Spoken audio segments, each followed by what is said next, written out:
Hello everybody, welcome back to our channel.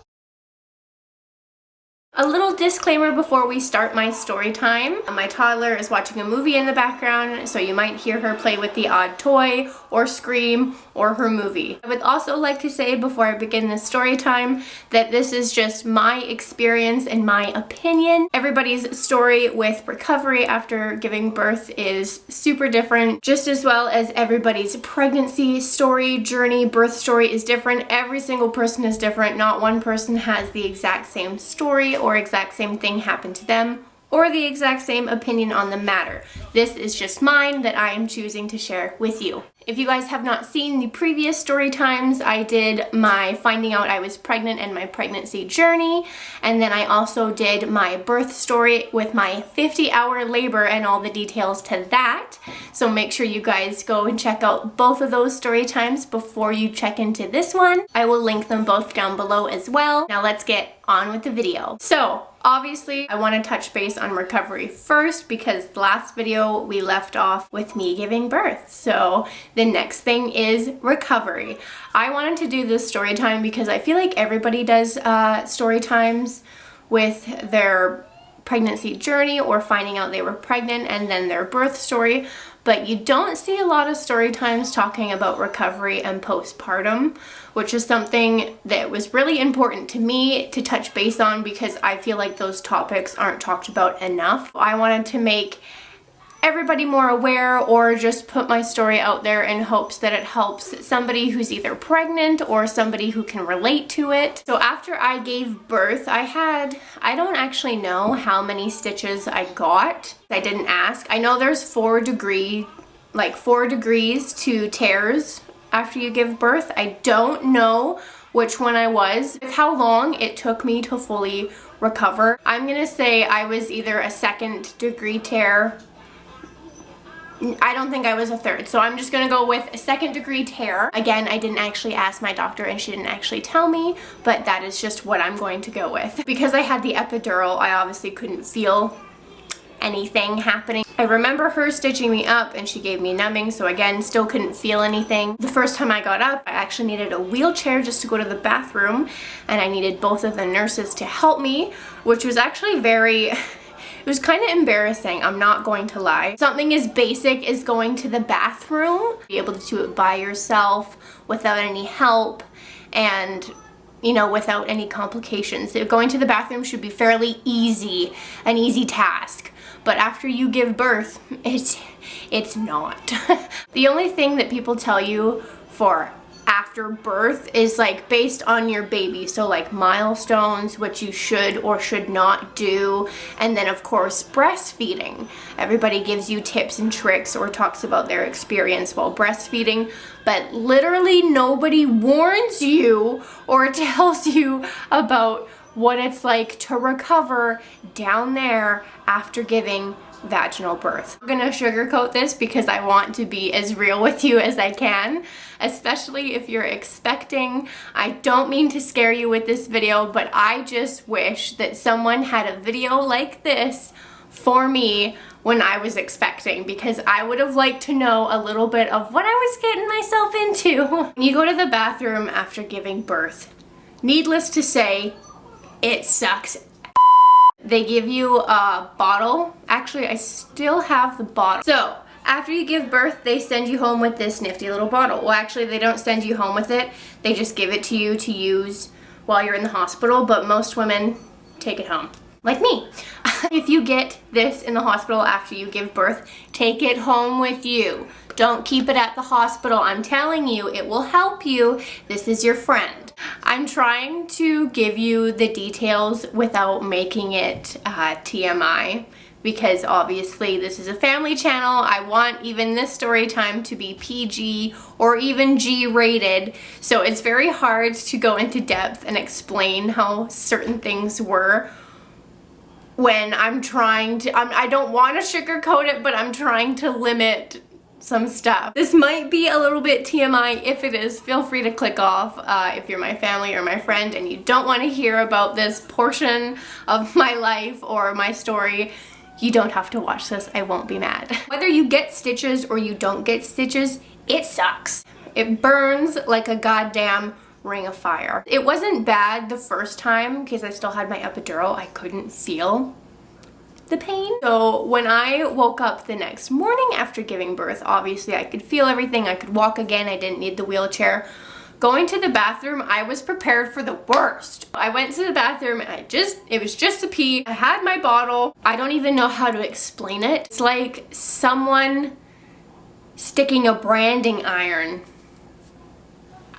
right down there. Every time I had to go to the bathroom after giving birth for like 3 months. They say it only takes like, I think it's like 4 to 8 weeks or 4 to 6 weeks that you should be fully recovered from vaginal birth. However, that was not the case for me. It took me about 3.5 months to fully recover and not feel any pain when going to the bathroom or the odd pain when I was standing up or sitting down. That sucks too. It's not just going to the bathroom that sucks. Every time you have to get up and sit down, you have to very, very, very delicately place yourself and your bits, or else it literally feels like someone's just like pinching you or poking you with a needle or ripping certain things apart. I'm pretty sure this happens to every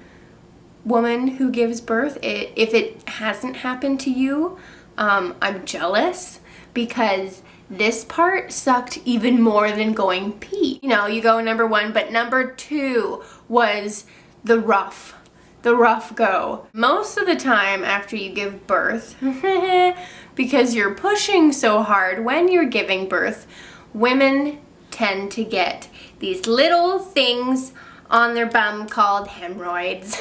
Yeah, it happens to all of us. If it hasn't happened to you, I'm super jealous because that sucked. That sucked really, really bad. My sister was like, get Metamucil, drink it every day. It'll help like soften your stools and you'll be good to go. But because I was so poor with my appetite and keeping up with what I was eating, trying to not have stuff with like fiber or have stuff with more fiber to help the process of that, I was scared to eat anything. I was scared to go to the bathroom. Every time I felt like I had to go to the bathroom, I would get anxiety, and every time I couldn't help it and had to go to the bathroom, I cried. I was in a lot of discomfort and in a verbal amount of pain. Like Chris was like, I'm so sorry, is there anything I can do? And I was like, you suck, you know, F you, like no. Again, going to the bathroom is something pretty basic that you should be able to do, so this was a very, very hard thing to overcome after giving birth. Like I was like, I can't even go to the bathroom without crying, whether I was going number 1 or number 2, like it sucked either way, and it is not funny. Skylar. There is a cream that you can get for the hemorrhoids and it's called Preparation H. If you're expecting, I recommend getting this cream, okay? Because it helps like a little bit. There's these pads that you can get. I think they're called Tucks. It's in a white little, it looks like a little cream bottle. It's about this big and they're called Tucks. It's in like blue or teal writing. Get those. Those will help you. Those will help you not feel like your downstairs region is on freaking fire. Because after you go to the bathroom, everything burns. Everything. Things that you didn't even know you had burn. I kind of forget the process because at this point you're wearing like maxi pads and like a freaking diaper as well because you're still leaking fluids. Yeah, it's hilarious.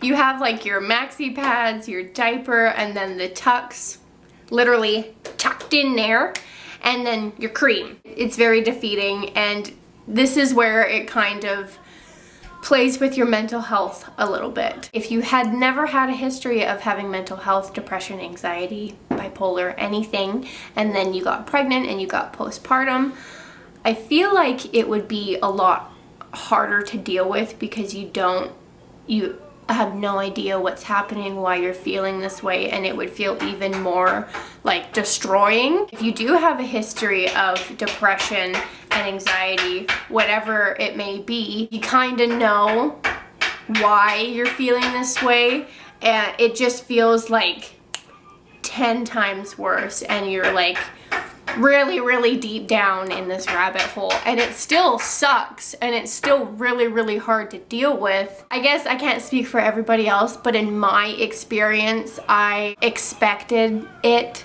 and I wasn't surprised by it, having postpartum depression. Being a stay-at-home mom and having the whole year off to be at home with Skylar and be a stay-at-home mom while Chris was working to pay our bills. At the beginning, you're excited because you're excited to stay home, you know, not have to work. You can do, you know, not whatever you want, but you don't have to do anything. And if you're lazy like me, that's something to be excited about. You get to have that one-on-one time with your baby and really learn who they are, see them grow, teach them things. It's all very fun. It's all very exciting. I'm not dampering any of that because I would not take any of it back for anything. I remember thinking I was just going to be off work for a couple months, and as soon as I recovered, I was going to be back at it. And after I gave birth and met my daughter, that was not the case.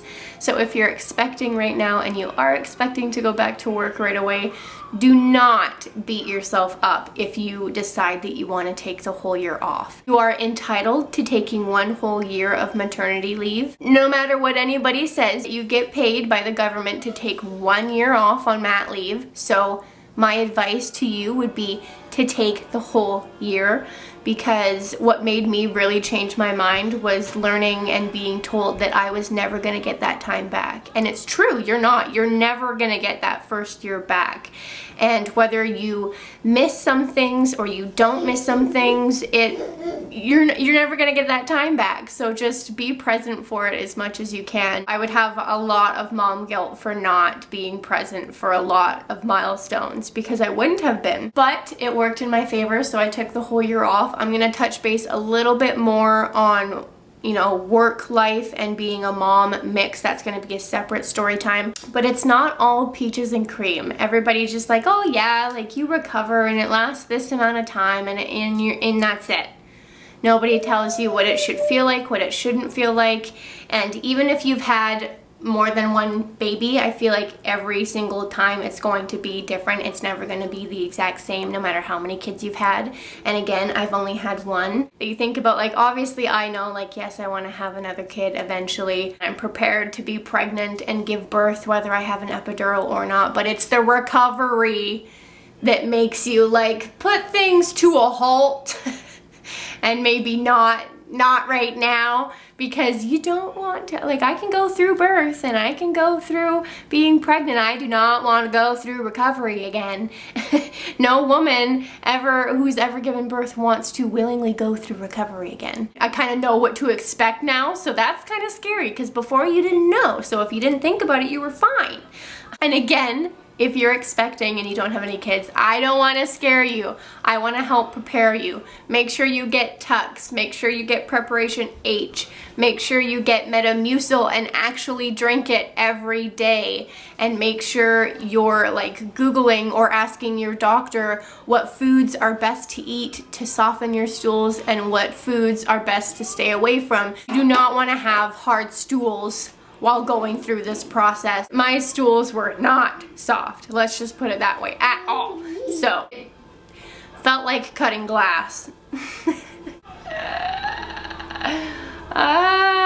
Was it a good idea to do this story time? Should I stop? Should I keep going? No, we're gonna keep going. I think that touches base on most of my recovery. Do not feel defeated, don't feel embarrassed. Everybody says it, people said it to me and it didn't make a difference until this very moment and when it was happening to me. Yes, you had a beautiful baby, and yes, your child is super worth it.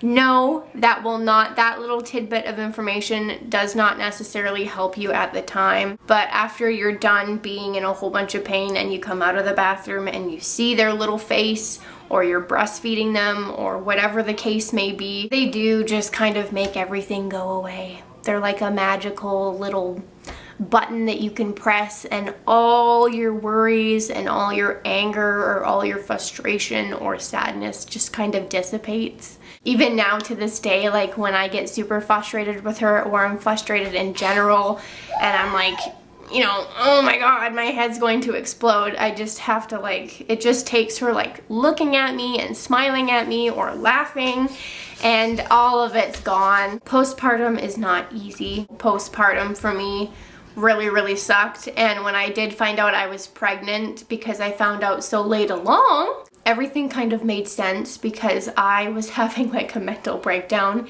at least once a month. Sometimes I didn't even know why, and then I found out I was pregnant after like 5.5 months, and I was like, wow, well, that explains that. After, you're just so tired, because all you're doing, you know, you go from being able to do whatever you want, and then you give birth, and your life literally revolves around taking care of this tiny little human that you just grew in your body and brought into this world. You don't have a choice. You are taking care of your baby. You are the mom of that child. You are the stay-at-home mom of that child for the year or more. And it is your job to make sure that that baby is, you know, fed, changed, nourished, tended to, no matter what it may be. And it's not all fun and games, because you don't have your life anymore. You don't get to have a break. And a lot of people don't understand that, because they're like, oh, well, you just, what's so bad about it? Like, you get to sit home and do nothing all day. Like, you just have to take care of a baby. Like, it's not that hard. It's very exhausting, actually, mentally and physically, especially while you're recovering and even after you're recovering. I am currently only working part-time, and on the days that I have off, I'm thankful because I'm tired from work, but I don't get the day off because I'm still a mom, and a mom is a 24/7 job. When I come home from work, I don't get to sit down and relax right away. Even if I choose to do so, you know, my kid would need me, would want something, would want dinner, would want a bum change, would want, you know, a cartoon on, something to play with, something to do. Like, it's never ending. Even when they're napping, like, you're cleaning up their toys or cleaning up the house or tending to your dog or your cat or your husband, your boyfriend, you're touching base with your family, or making sure you finally eat something for the first time that day, or get a drink of water, have a coffee, have a tea, whatever it may be. You only get to do that when you can put them down for a couple seconds, or when they go for a nap. And with some moms, that doesn't even happen. They don't get that chance at all, because some babies don't let moms put them down, and they only sleep if they're in their arms or on their chest. And even when your partner comes home at the end of the day, if you have one, or your family or your friends come over and take the baby from you, you still don't get a break. The only time that I get to myself besides work is when I go to the grocery store, when I do grocery runs, or when I have to go into town to get something for us. And I don't classify that as a break. It is very important to try and make time. Having said that, my toddler is 1 year and 3 months old, and me and Chris still haven't made the time for ourselves together. I don't want to make it sound sucky, but the topics that we are talking about for this specific story time are kind of sucky. I would not take it back for anything. I love my daughter. I love my life the way it is now. You know, we moved into this house almost 3 years ago now, long before I got pregnant. And we were like, all right, this is perfect. It's a 1-bedroom, there's a little yard. We got Georgia a few months after that, and it was great. I had my cat and my dog, and then I found out I was pregnant. And we didn't think we were going to be able to stay in this little house for this long and make things work, but you just do. Where I live, housing and renting is absolutely ridiculous. I think it's like one of the highest places on the island. Just, you make it work, and you work with what you got. And yes, our families, we're very blessed. Both of our families have helped us out a lot, but at the end of the day, it's you and your baby, and if you have one that's in the picture, your partner. You have to work together, and it's really hard when you feel like you want to rip the other person's head off because you're breastfeeding in the middle of the night and you look over and they're sleeping, and then you have to get up and change the diaper, you know, or make a bottle if you don't breastfeed and give it to them that way. It's a process, and it's a really, really big learning curve, but you will not learn more than you can while you're being a mom. And if there's one thing that I've learned the most is patience.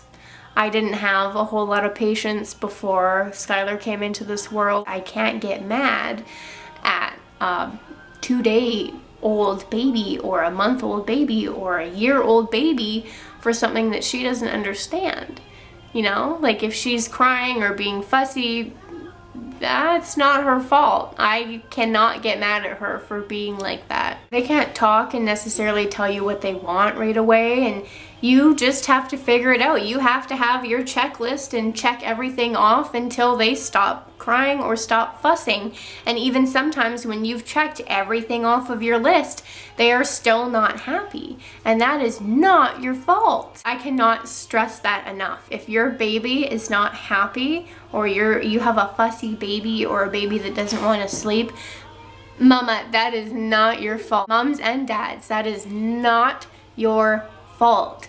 And it is also not your fault if you don't have patience, if you are getting mad, if you take a second to go outside or go in the bedroom or in the bathroom and take a minute to cry, or put your baby down and just breathe while they cry. That is okay. We have to allow ourselves to have a breath of fresh air so that we can have a moment to think, okay, what can I do? What am I going to do? No matter the situation, like you got this, you're doing this. You cannot be hard on yourself during these times, because it is so easy to be hard on yourself. I feel like it's easier to be harder on ourselves than it is to be, you know, self-loving. Oh my goodness.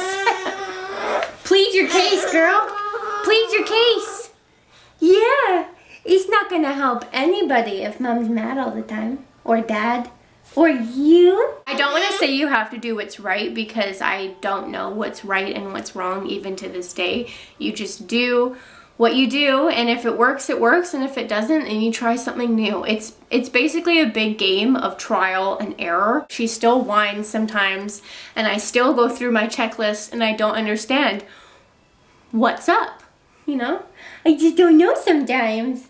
But it's not something that I can get mad at myself about. It's not something that I can get mad at you about. And it's not something that I can get mad at her father about either. My best advice is to take a breath and just know that whatever you're doing is the right thing, even if you don't feel like it's the right thing. And if you don't feel like it's the right thing and you're having some self-doubts, it is okay for you to reach out for a second opinion, whether it's a friend, a family member, a doctor, or a mom's group on Facebook. Don't be afraid to ask for help. A really big piece of advice that I wish I paid more attention to is that if somebody asks you or offers you help after you give birth, please take it. I said no a lot because I was like, no, it's my job to figure this out on my own.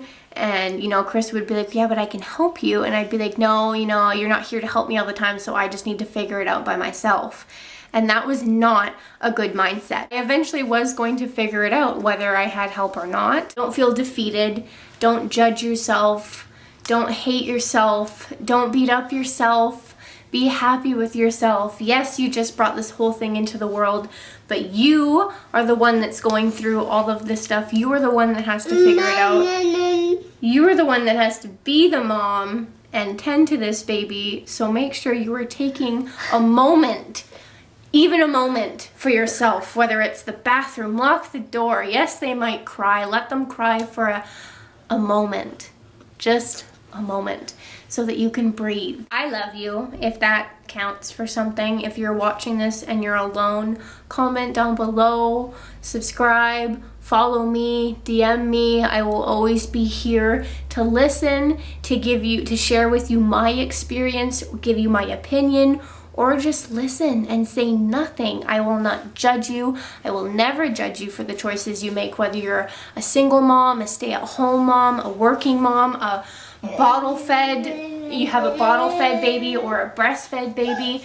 No matter the circumstances, I will not judge you. So if you need anybody, feel free to reach out to me. Having said that, I think I've covered everything I want to. So if there's anything I missed in particular, or anything you want to share or you want to say, or a question you may have, make sure to comment down below and I will answer it for you. We can talk about it in the comment section down below. But I do hope you guys enjoyed this video. I hope I didn't scare you or gross you out too much. If you did enjoy it, make sure to give it a like, make sure to subscribe down below and turn on your bell notifications so you guys get notified every time we upload a brand new video. If you haven't checked out my previous story times, make sure to do that. You're all caught up. And the next one I will talk about Tyler's milestones all throughout birth until now.